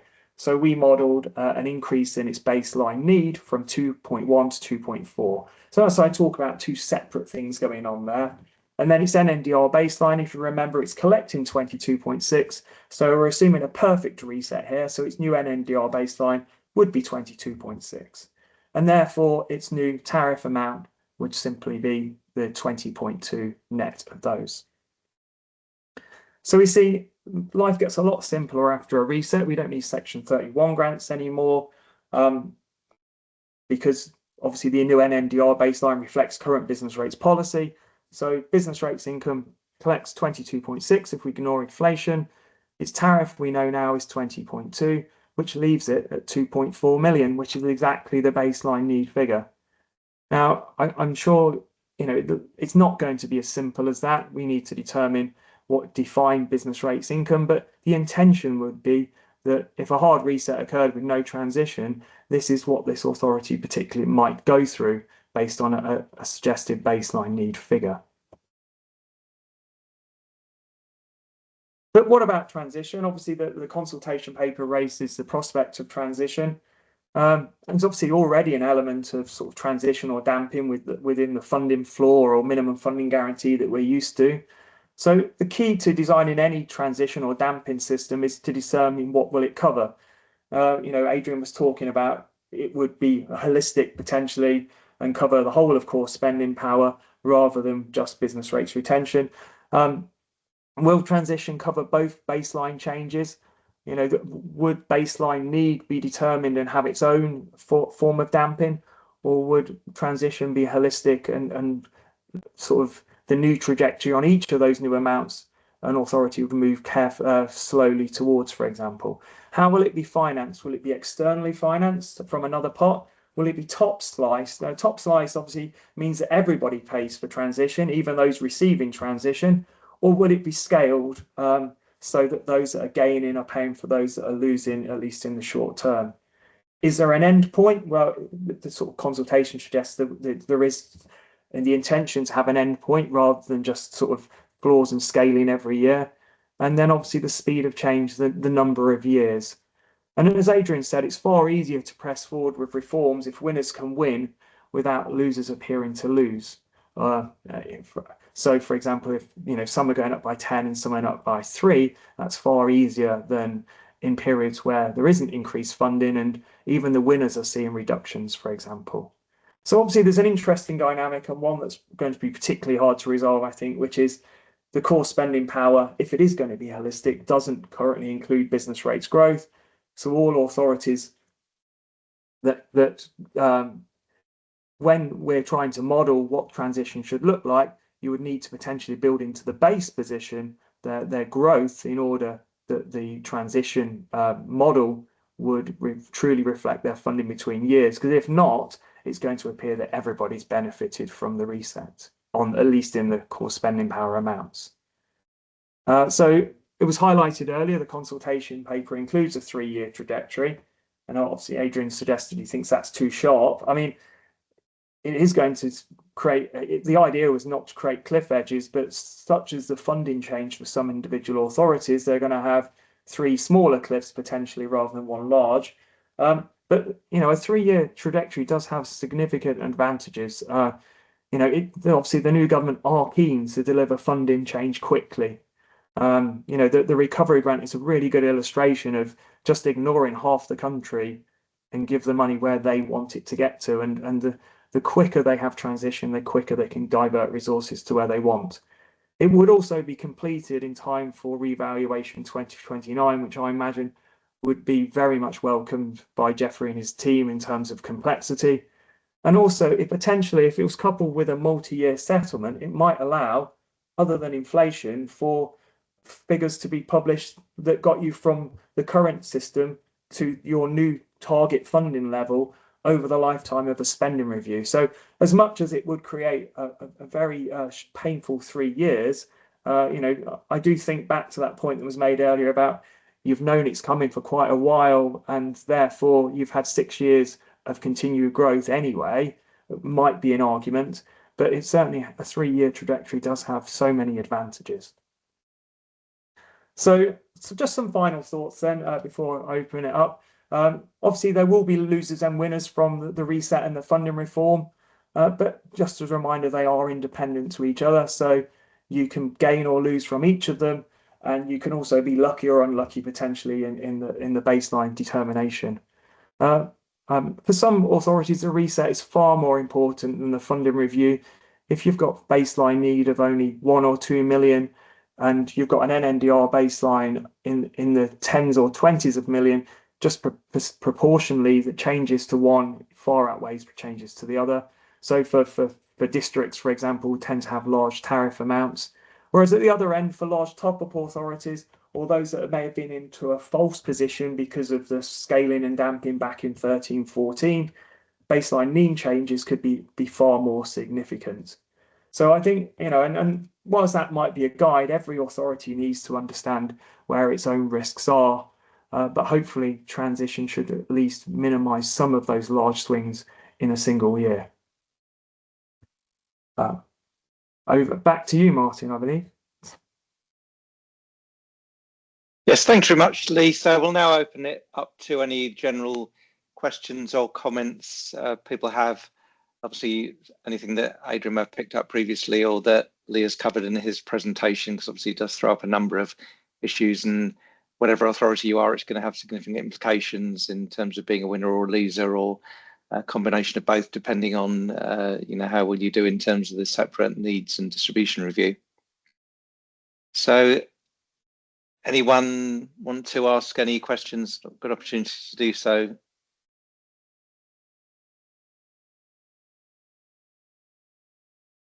Yeah, I think, Lee, probably from my perspective, it's clearly going to be very challenging to implement all of this. And I think I sort of share your view that, you've got an incoming government, they want to see these changes coming through in terms of local government funding before the end of the Parliament, and obviously have a full, clear year, potentially before the general election, if people see the implications of those. So, but I suppose it's really what you see are going to be the real particular challenges about rolling this all out within the next 12 months and how this is all going to be managed and monitored, I think, moving forwards. Yeah, there's a significant challenge, isn't there? I mean, Jeffrey made me smile earlier when he said that the 2 multipliers that we're used to, and obviously this time last year, people were getting used to the idea of the standard and the not being just a supplement anymore, and the difficulties with the NNDR1. And it seems like Caroline's not speaking today because there's the NNDR1 is not fraught with the same level of complication it has done in recent years. But obviously this time next year will be an entirely different challenge. So, dealing with those changing multipliers and a revaluation and a reset is certainly enough to occupy anybody's time in the next 12 months, and have obviously sustained robust solutions in place way before the settlement to consult on as well is going to be very challenging. And I think also drawing on that in terms of budget and medium-term planning, clearly there's just going to be a difficulty, particularly for 26, 27, that authorities are not going to know until potentially quite late in the year, exactly where they're going to be sitting within the system, particularly in terms of confirming figures in the local government settlement. So that obviously is going to create challenges for a lot of authorities in terms of working out what their, funding position is, because at least at the moment you can make a broad estimate, you can assume inflation uplift, where you're sitting within the system. So that, authorities are going to have to make significant provisions and assumptions when they work out their 26, 27 budget allocations for initial discussions internally. So that's going to be a real issue. And so drawing on the point about the pool, I think as you've highlighted, if there is transition, there is scope for existing pools with significant levels of growth to, continue. But do the authorities then have to make the decision before they know all the metrics of the system, in October, before the settlement in December, decide whether or not to go ahead? And I suppose there's a risk that, pools could sort of be created and proposed, but then get withdrawn in January once people see the implications of provisional settlement. So that obviously does add up further sort of risk of uncertainty and potential sort of changes at the last minute, even once we have the settlement figures. And then, if you're a preceptor as well, you wait for your NNDR1 returns in, late January, early February, and find, your new income is a lot lower, a lot higher than your baseline. So what is that going to mean for your funding plans, given, you may only have a couple of weeks to respond to that before you actually have to set a 26, 27 budget. So I think it does throw up a lot of interesting things to consider for the entire sector. And also, what the role, fire sector plays. At the moment, it only gets a 2% share of business rates, and obviously is effectively almost entirely top-up based, apart from slight quirks where you've got combined authority or mayoral structures. So they'll obviously be involved in the system, potentially have formative changes too. So they obviously need to be considered in terms of the impact for them as well. So that's, I think, unless there's anyone else got any final questions, we'll take a short 5-minute break and then just have a short presentation from Mike Heiser from the LGA, and then a quick sort of 10 minutes for any questions or answers, any initial thoughts before we conclude. So I will take a short break now and be back in about 5 minutes time at 11:40. So thanks again to Lee and the presentation, also Caroline for supporting him as well and preparing that. And we'll see you in about 5 minutes time.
Okay, so welcome back, everybody.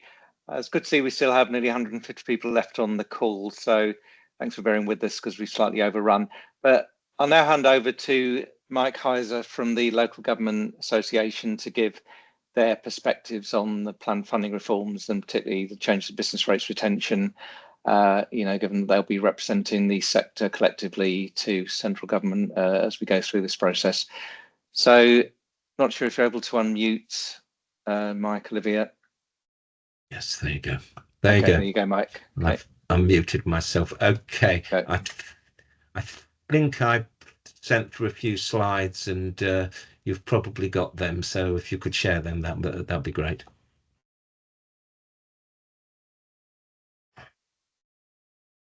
Okay. Next slide, please. So I will concentrate probably here on our draft response to the local government finance settlement, but also touch on funding reform and reset and business rates changes. So very, very quickly, so we've got time for discussion. So I won't go through all the facts again. Other speakers have done this very ably, but as the LGA, our top lines, we do welcome the increase in core spending power and, very importantly, additional funding outside the settlement. I mean, that's not just EPR that was talked about, but, you know, the big increase in homeless prevention grant. I mean, I know it's a capital grant and is ring-fenced and all that, but you know, members have pointed out while we've been clearing the settlement, it has gone up quite substantially this year. So the extra funding will help councils meet some but not all pressures they feel in 25-26.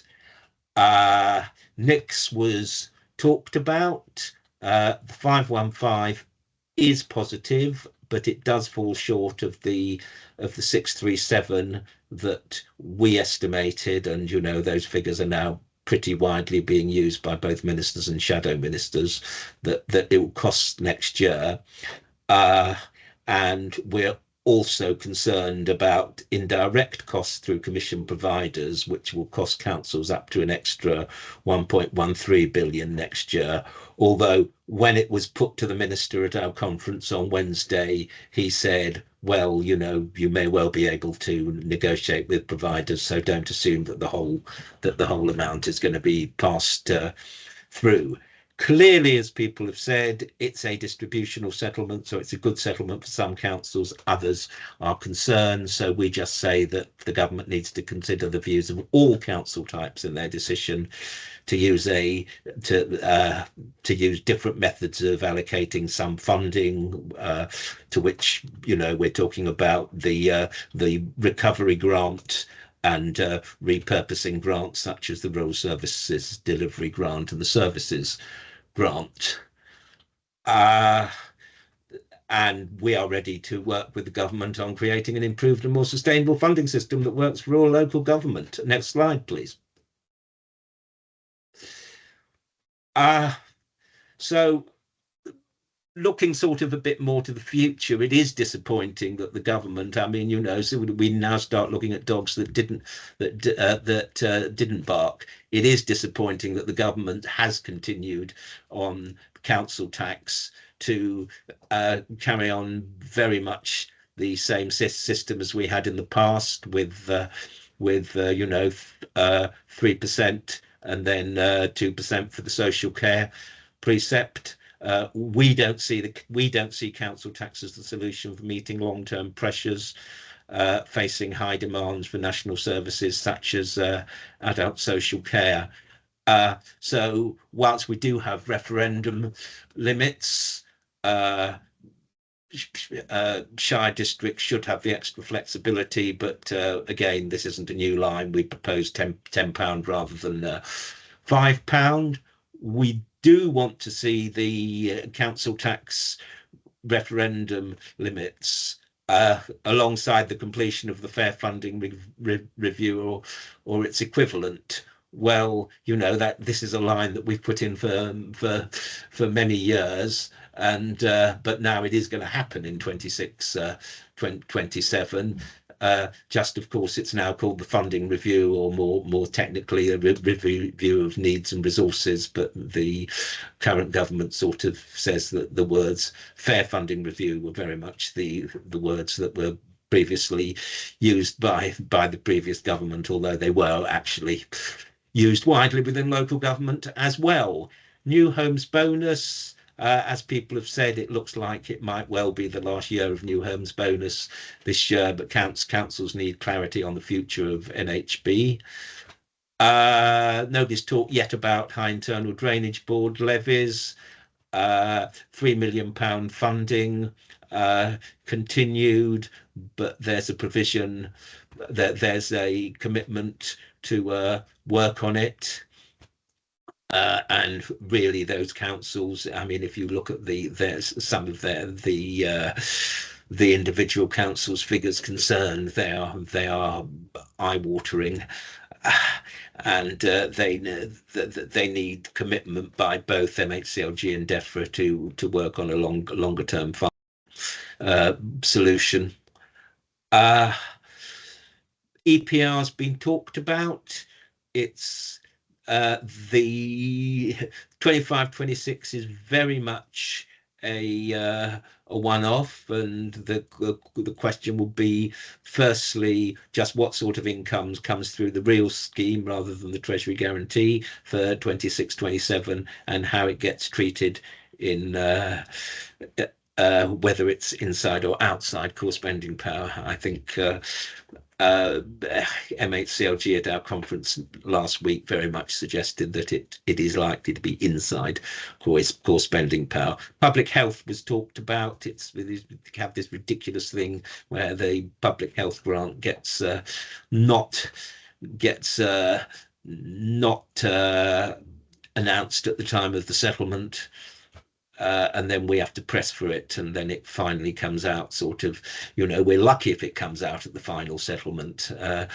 In some years it hasn't come out until March, and then a very technical thing, which you might have spotted as part of the settlement consultation. They had a question on the IFRS 9 statutory override, and we say it should be permanent or as a minimum extended for another 5 years. Next slide, please. Almost finished. Okay, so we've talked about the funding reform consultation. I'm sure people have had a chance to read it, think about it, and write reports on it. It's big. It covers needs and resources, aka fair funding review, business rates retention reset, transition, keeping allocations up to date, new homes bonus, fees and charges, and then some. We are taking a paper to our members in a few weeks, but we very much sort of are emphasising key existing LGA lines. So we have long called for a review of both the formulae and the underlying data used for the assessment of relative needs and resources, and transitional mechanisms should provide sufficient funding to ensure that no council experiences a loss of income. Turning to exactly how the needs measures are going to be brought up to date, simplicity is welcome, but not at a disproportionate cost of accuracy. We debated with our members during the fair funding review the case for deprivation to remain as a factor in the foundation formula, and we agreed, and that was all party agreement, that there was a case for it to remain as a factor in the foundation formula, with a development of a clear evidence base for its weighting. Turning to the resources element, use assume rather than actual council tax, taking account of mandatory discounts and exemptions, including the pensioner element of CTS, but not discretionary discounts or premiums. And I mean, clearly, we've now got the new premiums for empty and second homes happening. So transitional mechanisms as part of any reset. Now we're coming on to business rates reset to ensure that local authority services that residents rely on are not put at risk. Previously, we were talking about phased or partial resets. You've heard MHCLG earlier on the call. They are now talking about a full reset, and I think that's probably the policy, the policy framework within which we have to work. So, as has been talked about by MHCLG and other speakers, 26-27 is a full BR reset.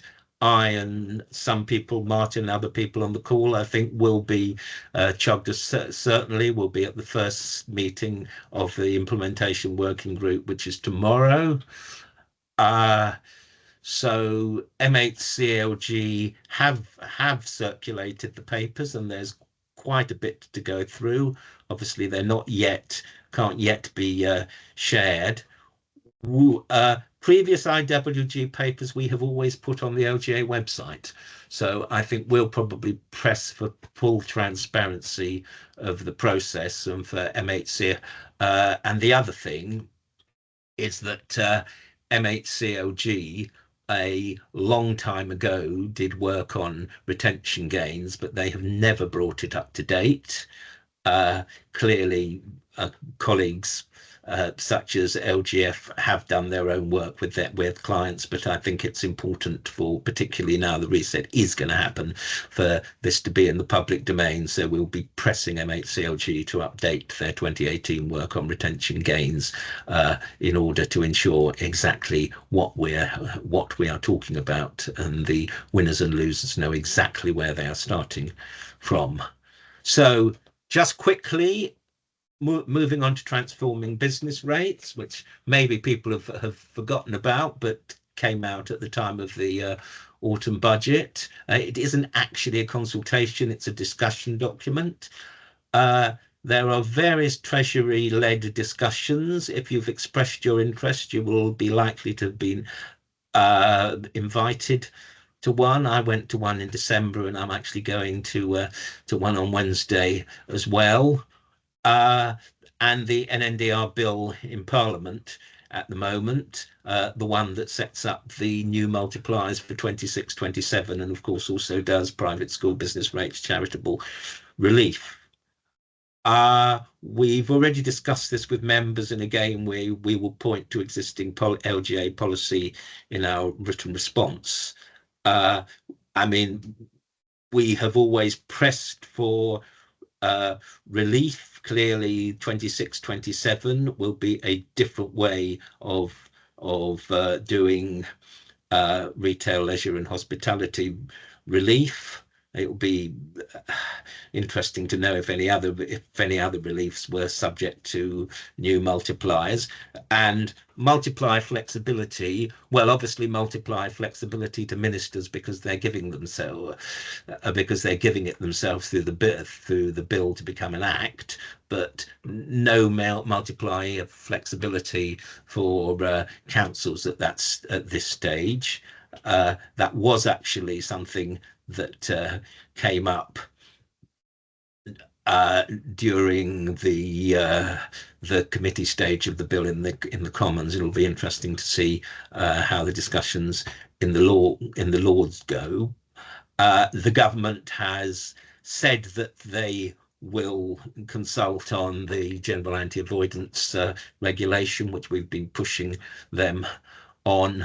But they haven't said when they will consult, so I think we want them to get a move on that agenda again.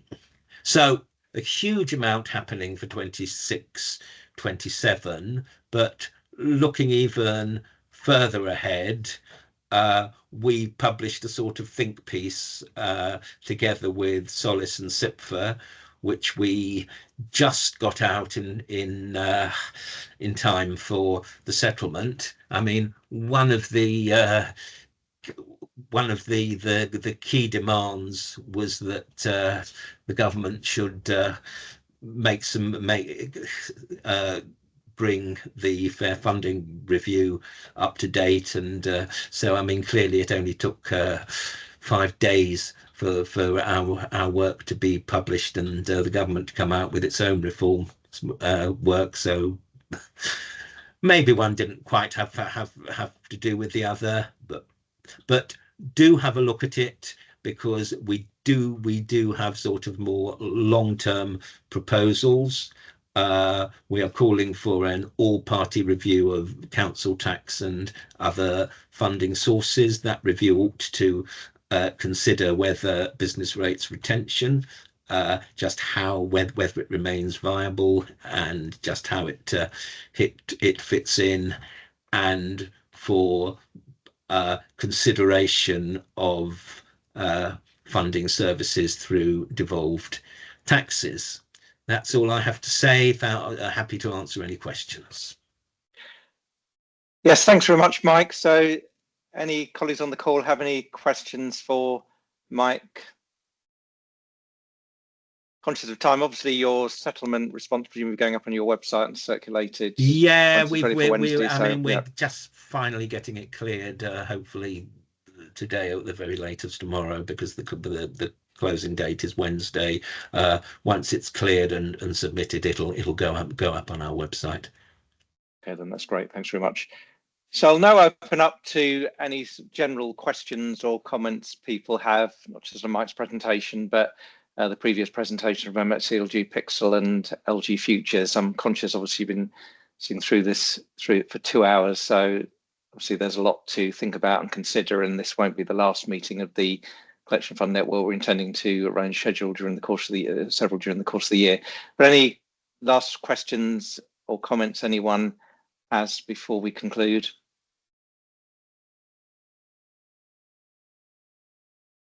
No, oh, sorry, they've got Tracy. You can let her into the call. A few questions in the chat. I don't know whether you've picked all those up. Oh yeah, so apologies, I wasn't keeping track on that. So I suppose some general comments about timetable and devolution and combining authorities units will have an impact on the timetable for, when you say the 29 valuation, no, because I presume you mean the revaluation, or sorry, I'm not sure, Clive, if what you meant by that final comment, if you're still on the call. Oh right, sorry, I've just got it. LGR is people. So sorry, are you asking me, Martin? Yeah, I think it was just Clive, if he's still on the call, because he's asked a question. I wasn't sure what it meant on the timetable for the 29. Does it mean the revaluation or? Yeah, good afternoon. Can you hear me all right? Yeah, we can, yeah, it's just in relation to any of the proposed changes going forward, really, as to what impact you foresee those devolution agenda having on those particular things. I don't think that any LGR changes would impact revaluation, because revaluation is primarily about businesses. So, you know, the clearly billing authorities have to work with the VOA if things if you know the particular billing authority changes. Quite by the by, some VOA systems haven't quite yet got up to date, so they are still dealing with Buckinghamshire districts instead of Buckingham. I gather, but you know, clearly government has to work with whatever local government structure is there. But as other people have been saying, and as people were saying at our conference last week, people in two-tier areas, conversations are very much going to be dominated by LGR at the moment. Yeah, thanks, Mike, for that, because I think it probably does throw up some interesting concept about whether authorities take into account, you know, potential impacts of business rates retention, other reforms in terms of picking authorities which form part of their unitary, because clearly, you know, in a situation where you've got an authority, you're rolling in, you know, significantly in deficit or in safety net, you know, would that be a factor? But I expect authorities would have to make a decision on that before they actually know the implications of the Fair Funding Review and wider reforms. So I'm sure if you're a member or if you're a senior officer, you look at your financial position, you know, before recommending anything on reform. Exactly. And clearly BRR is a very important part of your financial position. Yeah, and I think there'll also be, you know, the impact of, you know, strategic authorities, the Mayor of London, you know, mayoral combined authorities and county combined authorities as they emerge. You know, what role will they play? You know, will there be enhanced, you know, additional business rates retention arrangements for those authorities, and how that will work? Be interesting to see how that debate develops. By the way, on the government no longer uses the term pilot, so we should talk about enhanced business rates arrangements, and whatever happened historically, the enhanced business relation, obviously, the GLA and the five historic areas. So that is what we're talking about in the enhanced business rates arrangements. But I mean, clearly the government are very keen for mayoral strategic authorities to play a role. So that is again something which, as Jeffrey said, I'm sure they will be looking at. And also, of course, look at the difference between enhanced business rates arrangements in terms of sort of difference between 50% and 100%, and what people will be able to take through the reset, where they've already given the guarantee that that designated areas will be able to go through the reset, but it isn't exactly clear what else will go through the reset.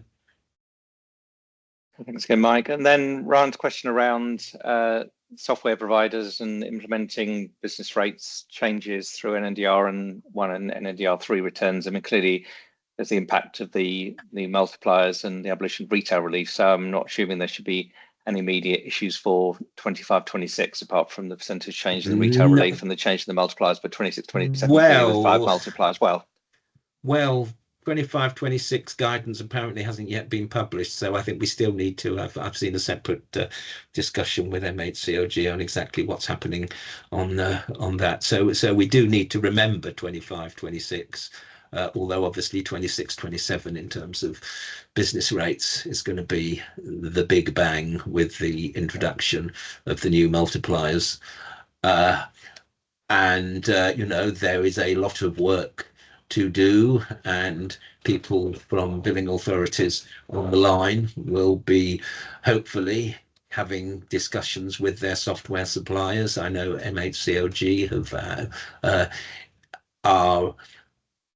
are talking to chairs of software supplier user groups, and they've even started to have conversations with software suppliers directly, and they've said that they're going to carry out a new burdens exercise. But I mean, you know, technically we always say that software suppliers need at least 6 months. But given all the moving parts, you know, more moving parts for 26-27 than at any time, certainly since 13-14 and potentially even earlier, it will be very much of a challenge, not least for software suppliers, to get things in place. I think that's helpful, and obviously linking into the multiplier reforms, it also, you know, will the government want to review what the definition of a retail leisure hospitality business is? Because clearly at the moment it's delivered through Section 47 local discretionary scheme, so there's guidance, but you have some local flexibility and different authorities interpreting differently. But when it comes through a national multiplier, well, there needs to be a slightly more rigorous arrangement for that. So that is likely to be in regulations. When we see those regulations, I don't know, but I mean, clearly this is linked to the bill in Parliament, and it would be very good, and you know, their lordships may press for, because their lordships quite like to see detail of whether the MHCLG managed to get the draft regulations out while the bill's in the Lords. It would be nice then, and you know, that will give authorities a bit more clarity, and software suppliers something to go on. And the question from Carol around authorities to be able to do any forecasting for 2027. Clearly, you know, we will see, you know, papers coming through the implementation working group, you know, the business rates reset consultation shortly, and, you know, we assume a wider consultation paper covering leasing distribution in the summer. So authorities will be able to make estimates, but until you see the settlement, it'd be very difficult to you know, actually see where you sit within the reforms and the jumping. Yeah. So we've been pressing for, you know, it is much easier if you've got a multi-year settlement, and it looks very likely that we will have a multi-year settlement in 26-27, but it is just very, very important that the government sets out right at the start the sort of milestones of what's going to be consulted when and what's going to be available when, you know. The principles paper is really just the start. Post IWG work, we will expect the resets, a sort of technical 26-27 resets consultation, and then it is likely a much more detailed consultation on needs and resources, sort of probably after the spending review, once they know just how much they've got to play with. But you know, it is important for the sort of financial health of local government, and, you know, relations of us officers with our members and members with ministers and shadow ministers, that this gets done as transparently as possible, and that people know exactly about when the milestones are. So okay, thank you, Mike. And then just, and, you know, as the LGA, we will continue to play our part. We try and get things out as quickly as possible. Our main methods of distribution is in our Chair's Chief Executive's bulletin, which comes out every Friday, and we have quite a bit about finance in it, and hopefully that gets cascaded through councils. Thank you, Mike. And then the final question from Tracy about, is there like to be any change to drainage board levy arrangements? Is there a 25-26 grant like to be announced as for the last 2 years? If you know anything more about that. No, I haven't heard about whether they would do a 2-year grant, and given what's happening in 26-27. I mean, yeah, look to see what's in the public domain. I mean, I know there have been, you know, people from drainage board authorities are extremely concerned about the levy. The current system, once you start looking at it, the you know, the whole bit of the drainage board that falls on councils then goes through the levy, as opposed to them precepting.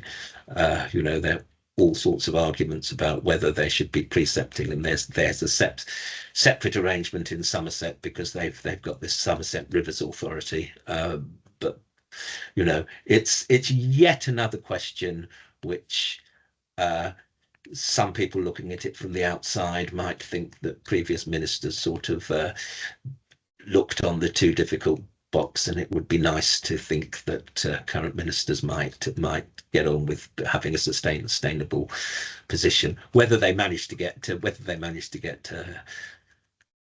2 years grant. Sorry, what's the question? Is there like, yeah, well, hopefully that asks the question. I mean, on 25-26 grant, sorry. The issue is that they need to get the figures from the exact actuals from levies once, so the IDBs will be considering their levies, and they'll be going through to councils, but apparently it takes a lot of work because the 24-25 grant didn't actually get announced until September, and you know, when we were asking M8CLG about it after just after the election, you know, they were still saying, oh well, we haven't had grant through from DEFRA yet. So I mean, clearly it's a suboptimal situation, and those colleagues who are dealing with it, they have much sympathy. Yeah, there's something those authorities will want to reflect in their settlement responses and ongoing lobbying of government over the next few months, so it's resolved. So I think at that stage we'll conclude the meeting. Apologies for overrunning slightly, but thanks very much to everyone for attending today and to the speakers. We will circulate a web link to the webinar recording, you know, shortly once that's available. which obviously you can share with colleagues, and we intend to run further webinars, Lecture Fund Network, over the next few months, so we'll keep you updated on that. So again, thank you very much for attending today, and look forward to enjoying the rest of your Monday, whether you're writing settlement responses or doing NDR1 returns or both. So, okay, all the best. I'll speak to you soon, and thanks again for attending. Okay.